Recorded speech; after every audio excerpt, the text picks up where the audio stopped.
నేపాల్ ప్రభుత్వం ఒక నిర్ణయం తీసుకుంది. ఇకపై సోషల్ మీడియా యాప్స్ పై కఠిన నియంత్రణలు అమలు చేయాలని నిర్ణయించింది.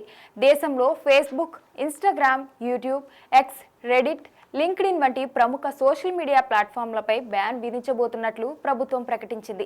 ఇటీవల కాలంలో ఈ ప్లాట్ఫామ్ల ద్వారా తప్పుడు వార్తలు, అసత్య ప్రచారం, ప్రజల్లో ఉద్రిక్తతను రేపే పోస్టులు పెరగడం వల్ల ఈ నిర్ణయం తీసుకున్నట్లు తెలుస్తోంది. ముఖ్యంగా ఇలాంటి యాప్స్ కారణంగా దేశంలో సామాజిక అస్థిరత పెరుగుతుందని, యువతలో తప్పుదారి ప్రవర్తనలు పెరుగుతున్నాయని ప్రభుత్వం ఆందోళన వ్యక్తం చేసింది. నేపాల్ ప్రభుత్వం తెలిపిన ప్రకారం కొన్ని రాష్ట్రాల నుంచి వచ్చిన రిపోర్ట్ల ఆధారంగా ఈ నిర్ణయం తీసుకున్నారు.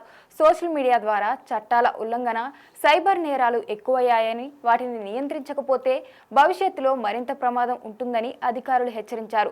అయితే ఈ నిర్ణయం తీసుకున్న వెంటనే ప్రజల నుండి మిశ్రమ స్పందనలు వస్తున్నాయి.